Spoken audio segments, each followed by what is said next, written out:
2025 is ending. Let that sink in for a moment.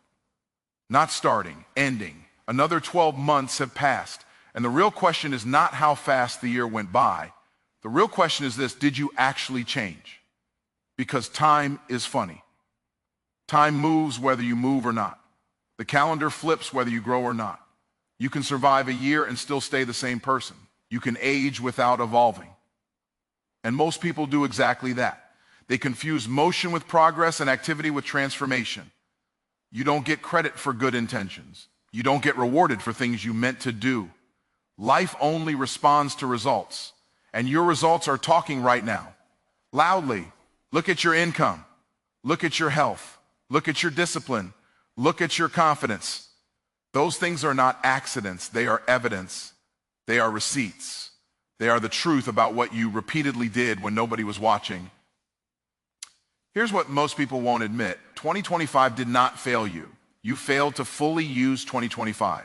You watched the videos, you read the posts, you listened to the podcasts, you knew what to do. Information was not the problem. Execution was. You don't lack knowledge, you lack application. You don't lack opportunity, you lack consistency. And that's uncomfortable to hear, but discomfort is where change begins. The reason you didn't change isn't because life was too hard. It's because life was just comfortable enough. Comfort is dangerous. Comfort keeps you scrolling instead of building. Comfort keeps you planning instead of acting.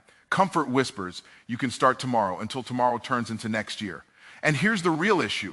Motivation was never supposed to carry you. Motivation is emotional. It comes and goes. Identity is what drives behavior. You don't consistently do what you want to do. You consistently do what you believe someone like you does. If you see yourself as someone who quits when it gets hard, you'll quit. If you see yourself as someone who procrastinates, you'll delay. But if you decide at an identity level, I am the kind of person who finishes, who follows through, who grows, your actions will start to match that belief. Goals don't change people. Decisions do. And not weak decisions, not hopeful decisions, firm decisions, the kind that don't need applause. The kind that don't wait for perfect conditions, the kind that say, no matter what, this is who I am becoming. So as 2025 ends, don't ask for another year to save you. A new year doesn't create a new you. A new you is created by new standards, new habits, and new non-negotiables. Decide that comfort will no longer be your leader. Decide that excuses are too expensive. Decide that the version of you who shows up late, gives half effort, and settles. That version doesn't come with you into the next season, because a year from now, the calendar will change again. The only question is whether you will, and this time, don't just let the year end. Let the old version of you end with it. Time passed. Another year moved quietly from next year to last year, and now the uncomfortable question stands in front of you. Did you transform, or did you just age? Because there is a difference. Aging is automatic. Transformation is intentional. One happens to everyone. The other happens only to those who choose it. Most people assume that because time moved forward, they did too. But time does not upgrade people. Time exposes people. It reveals who was disciplined and who was distracted, who was committed and who was comfortable, who used the year as a tool and who used it as an excuse. You can live through 12 months and still be the same person with newer memories and older habits. Same mindset, same fears, same patterns, same conversations, same problems, just wearing a different date on the calendar. That's not growth, that's repetition. Transformation requires pressure, decisions, and discomfort. It requires you to stop blaming circumstances and start evaluating choices, because growth doesn't come from what happens to you. It comes from how you respond to what happens to you. Two people can experience the same year. One evolves, the other stays stuck. The difference is not opportunity, the difference is ownership. Aging asks nothing of you. Transformation demands everything. It demands that you tell yourself the truth, even when it hurts. It demands that you admit that what you tolerated is what you taught your life to give you. It demands that you stop romanticizing your potential and start respecting your execution. You don't transform by hoping. You transform by deciding. Deciding to stop repeating cycles you already understand. Deciding to stop waiting for motivation to rescue you. Deciding that comfort has cost you too much already. If the year passed and your standards didn't rise, you didn't transform. If your habits didn't change, you didn't transform. If your discipline still depends on how you feel, you didn't transform. You aged. And that truth isn't meant to shame you. It's meant to wake you up. Because the most dangerous thing is not failure, it's familiarity. Familiar problems feel safe. Familiar struggles feel normal. Familiar limitations feel justified. And slowly, without realizing it, you build a life around what you've decided is just how things are. But transformation begins the moment you challenge that story. The moment you say, I will no longer accept this version of myself. The moment you stop negotiating with your weaknesses and start enforcing standards, time will pass again. It always does. The question is whether next time it will find you changed or simply older, information didn't fail you.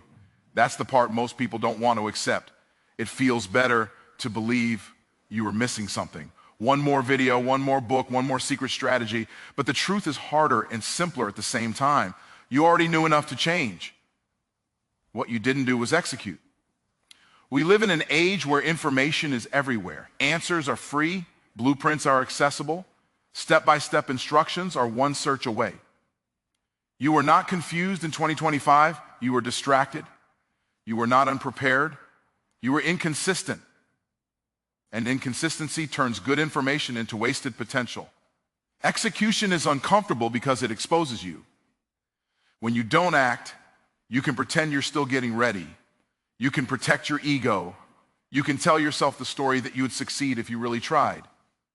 But the moment you execute, results start talking. And results don't lie. They don't care how smart you are. They don't care how much you know. They only respond to what you repeatedly do. Most people confuse learning with progress. They feel productive because they consume content. They feel accomplished because they understand concepts. But understanding without action is entertainment, not growth. Knowledge only becomes power when it is applied under pressure, when it is practiced on hard days, when it is executed even when motivation is low. Execution requires discipline. Discipline requires structure. And structure requires you to say no to things that feel good in the moment but cost you in the long run. That's why execution is rare. It asks you to trade comfort now for results later. Most people don't fail because they can't do the work. They fail because they won't do the work when nobody is clapping. Look at your year, honestly. How many times did you know what to do and delay it? How many times did you start strong and then slowly drift back to old habits? That wasn't lack of information. That was lack of follow-through. Execution doesn't require perfection. It requires commitment. It requires you to show up imperfectly but consistently. It requires you to stop waiting to feel ready and start acting ready. Because readiness is not a feeling, it's a decision. The uncomfortable truth is this: your current results are not a reflection of what you know. They are a reflection of what you practiced. And if you don't like the results, the answer isn't more information. The answer is better execution. Information didn't fail you. It sat there patiently, waiting for you to respect it enough to act on it. Your results are telling the truth about your habits, whether you like what they're saying or not.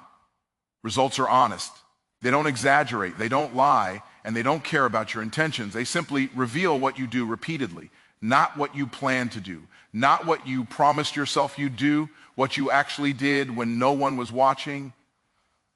Every outcome in your life is a report card.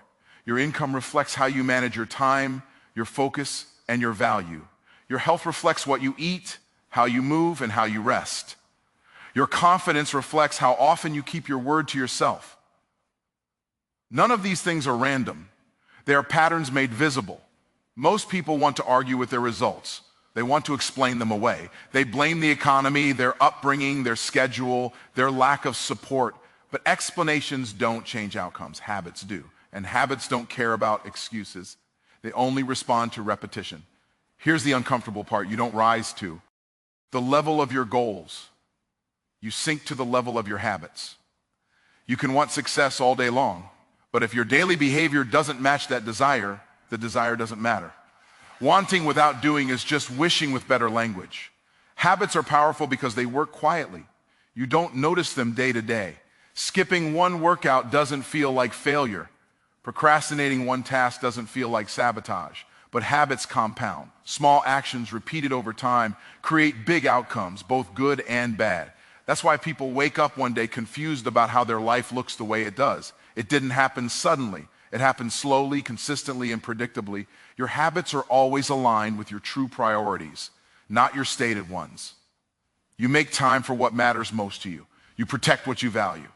If something isn't happening in your life, it's not because you don't care. It's because something else is taking its place. Habits reveal what you've been choosing over growth. The good news is this: if habits created your current results, habits can change them. You don't need a complete life overhaul. You need honest self-awareness and disciplined repetition. You need to stop negotiating with behaviors you already know are costing you. You need to stop hoping for different outcomes while repeating the same routines. Change doesn't start with motivation. It starts with responsibility. The moment you stop arguing with your results and start learning from them, you take back control. Results are not your enemy, they are your feedback. Listen to what your life is telling you, then decide if you're willing to change the habits that are shaping it. Comfort is the enemy of change, not because comfort is evil, but because comfort is convincing. Comfort whispers instead of shouts. It doesn't force you to stop growing, it gently gives you permission to. Stay the same. It tells you that what you're doing is good enough, that tomorrow is a better day to start, that you've earned a break. And before you realize it, days turn into months, months turn into years, and nothing meaningful has changed. Most people don't fail loudly. They drift quietly. They don't crash. They coast. Comfort creates a life where there is no urgency, no pressure, no demand to become more. And without pressure, there is no transformation. Diamonds are not formed in comfort. Muscles do not grow in comfort. Character is not built in comfort. Comfort makes average feel acceptable. It lowers your standards without asking for permission. You stop pushing because pushing feels unnecessary. You stop stretching because stretching feels inconvenient. You stop challenging yourself because your current level feels familiar. And familiarity is dangerous because it feels like safety. The reason change feels so difficult is because it requires you to give up something you enjoy right now for something you want later. Comfort always offers an immediate reward. Growth offers a delayed one. Comfort gives you relief today. Growth gives you results tomorrow. Most people choose relief because results require patience, discipline, and discomfort. Comfort is why people stay in routines they've already outgrown. It's why they stay in conversations that don't inspire them, habits that don't serve them, and environments that don't challenge them. Comfort convinces you that struggle means something is wrong, when in reality, struggle is often a sign that something is working. The truth is, the life you want is usually on the other side of something you're avoiding, the workout you don't feel like doing, the conversation you don't want to have, the discipline you don't want to enforce. Comfort keeps you negotiating with those moments instead of deciding growth dem.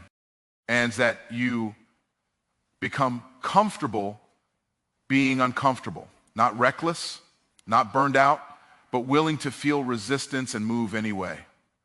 Willing to choose effort over ease, willing to delay gratification, willing to outgrow the version of you that seeks convenience over commitment. Comfort didn't ruin your life, but it may have slowed it down. And if you're honest, you know exactly where comfort has been costing you. Change begins the moment you stop asking, what feels good right now? And start asking, what builds the future I say I want? Because comfort will keep you safe, but it will never take you forward. Identity determines behavior, not motivation, and that's the reason so many people keep starting and stopping without ever truly changing. Motivation is emotional. It rises when things feel exciting and disappears the moment things feel hard. Identity, on the other hand, is stable. It's who you believe you are, and whether you realize it or not, you act in alignment with that belief every single day. You don't wake up and negotiate with yourself about brushing your teeth because it's part of who you are. You don't need motivation for it. You don't wait for the perfect mood. You just do it. That's identity at work. Now compare that to the things you struggle to stay consistent with: the gym, the business, the discipline, the follow-through. Those things feel optional because they are not yet part of how you see yourself. Most people try to change their lives by chasing motivation. They wait to feel inspired. They wait to feel ready. They wait to feel confident. But feelings are unreliable leaders. They change with the weather, the mood, the results. If your progress depends on how you feel, your progress will always be inconsistent. Behavior flows naturally from identity. You don't do what you want to do. You do what someone like you does. If you see yourself as a procrastinator, you will delay. If you see yourself as someone who quits when it gets uncomfortable, you will quit. Not because you're weak, but because you're being consistent with who you believe you are. That's why real change feels so hard at first. You're not just changing actions, you're challenging identity. And the mind resists that. It wants to stay familiar. It wants to stay safe. It wants to protect the story you've been telling yourself about who you are and what you're capable of. But the moment you decide to change your identity, behavior starts to follow. Not instantly, not perfectly, but consistently. When you decide, I am the kind of person who keeps promises to myself, your choices begin to align with that statement. When you decide, I am disciplined, even when it's inconvenient, discipline becomes less of a struggle and more of a standard. Identity is built through evidence. Every time you act in alignment with the person you want to become, you cast a vote for that identity. One action won't change everything, but repeated actions will. Over time, what once felt forced becomes natural. What once required effort becomes automatic. Motivation will fail you. It always does. Identity will carry you when motivation disappears. So stop asking how to stay motivated and start asking who you need to become. Because when your identity changes, your behavior has no choice but to follow. 2026 won't be different unless you decide differently. Not hope differently. Not wish differently. Decide. Because time does not change lives. Decisions do. The calendar is not a strategy. A new year is not a plan. It is simply another opportunity. And opportunity without decision produces the same results on a different date. Most people cross into a new year carrying the same habits, the same standards, and the same excuses, then act surprised when nothing changes. They expect momentum from a moment. They expect clarity from a calendar flip. But momentum comes from movement, and movement begins with decision. A real decision is not emotional. It doesn't need motivation to survive. It doesn't wait for perfect conditions or external approval. A real decision is a line in the sand. It says, this stops here. This starts now. And once that line is drawn, behavior must follow. If you don't decide what you will tolerate, life will decide for you. If you don't decide how you'll use your time, distract. Xians will claim it. If you don't decide who you're becoming, your past will keep voting for your future. Indecision is still a decision. It's a decision to stay the same. The reason many people never change is not because they lack goals, it's because they lack non-negotiables. They leave room to quit. They leave room to negotiate. They leave room to fall back into old patterns the moment things get uncomfortable. Decisions that can be renegotiated are not decisions, they're preferences. Deciding differently means raising your standards. It means choosing long-term growth over short-term relief. It means doing what needs to be done even when it doesn't feel exciting. It means acting in alignment with the future you say you want, not the comfort you're used to. 2026 doesn't need a better version of your motivation. It needs a stronger version of your commitment. It needs fewer promises and more proof. Fewer plans and more execution. Fewer excuses and more ownership. The future is not waiting to be discovered. It's waiting to be decided. And the moment you decide differently, everything downstream begins to change. As this year comes to a close, remember this: time did its job.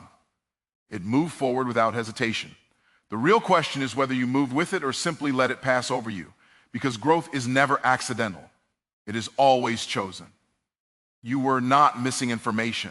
You were not lacking opportunity. What stood between where you are and where you wanted to be was a series of daily decisions.